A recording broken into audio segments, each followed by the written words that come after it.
सकते हैं सर? प्रधानमंत्री ने जब जो कहा उसको हमेशा पूरा किया है। चाहे वो टैक्स में राहत देने की बात हो और जीएसटी के माध्यम से तो अब एक बहुत बड़ी राहत देश को मिली है, लोगों की सेविंग होगी और इससे अर्थव्यवस्था में एक नई रफ्तार आएगी। और प्रधानमंत्री का जो विकसित भारत बनाने का स्वप्न है उस संकल्प की भी पूर्ति होगी। और उस संकल्प की सिद्धि के लिए जो देश की एक सबसे बड़ी फूड कंपनी के नाते और एफएमसीजी की भी देश की सबसे बड़ी स्वदेशी कंपनी के नाते पतंजलि को जो बेनिफिट्स नीचे पास ऑन करने हैं उसके लिए हमने उद्घोषणा भी की है, नीचे पूरे तंत्र को निर्देश भी दिए। वो सारे देश के उपभोक्ताओं को, ग्राहकों को लाभ मिलेगा, क्योंकि हमारे लिए देश एक बाजार नहीं, हमारे लिए देश एक परिवार है। और प्रधानमंत्री जी ने जो कहा है कि दुनिया में कोई देश हमारा शत्रु नहीं है, सबसे बड़ा शत्रु हमारे दूसरे देशों पर निर्भरता है। और उस निर्भरता को खत्म करने के लिए, भारत को आत्मनिर्भर बनाने के लिए स्वदेशी का अभियान इस समय की सबसे बड़ी मांग है। और उसके लिए खुद देश के प्रधानमंत्री जी आगे आकर के इस मिशन को बढ़ा रहे हैं। सारे देशवासियों को इसको का समर्थन करना चाहिए। और पूरी दुनिया का इतिहास रहा है, बिना स्वदेशी के कोई देश स्वावलंबी आत्मनिर्भर नहीं बना है।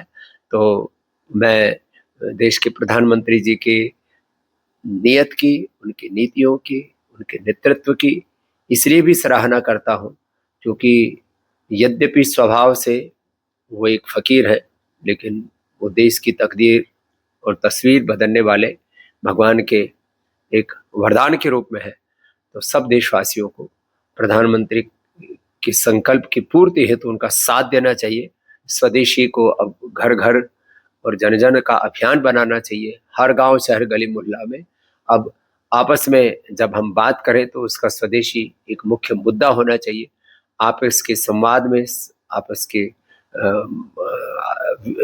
लोगों की चर्चा में अब स्वदेशी का मुद्दा ये मुखर होना चाहिए। लाभ को देखते हैं रूरल से लेकर के अर्बन एरियाज तक सब को इससे भी का फायदा होगा और लोग अपनी ज़रूरत की चीज़ें अच्छे से खरीद पाएंगे, उनकी जीवन शैली में सुधार होगा, बाजार में अर्थव्यवस्था के अंदर एक नया उफान आएगा, तूफान आएगा और इसका असर बहुत बड़ा होगा।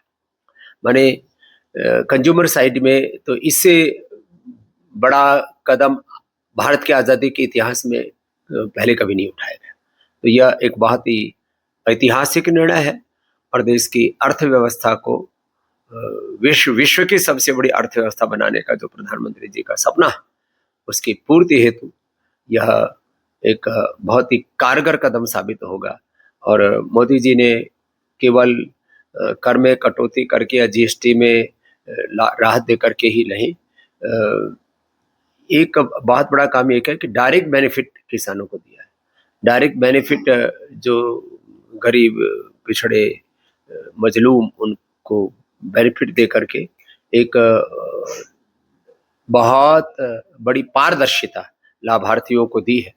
और आज यदि किसानों की बात की जाए तो गेहूं, चावल और बाजरा आदि जो ट्रेडिशनल फसलें हैं उनका भी रेट 1.5 से 2 गुना पूरे देश में हुआ है। आज मोदी सरकार से पहले हम देखते हैं गेहूं का मूल्य वही 15-16 रुपये हुआ करता था, जो अब डबल है। बाजरा का मूल्य भी करीब डबल है, जो कभी 1800 रुपये हुआ करता था वो अब 2500 रुपये के आसपास है। तो मैंने हर दिशा से भारत का उत्थान हो रहा है। और जब भारत का किसान, भारत का जवान, भारत का हर नागरिक समर्थ बनेगा तो एक सशक्त, समर्थ भारत निश्चित रूप से बनेगा और आगे बढ़ेगा।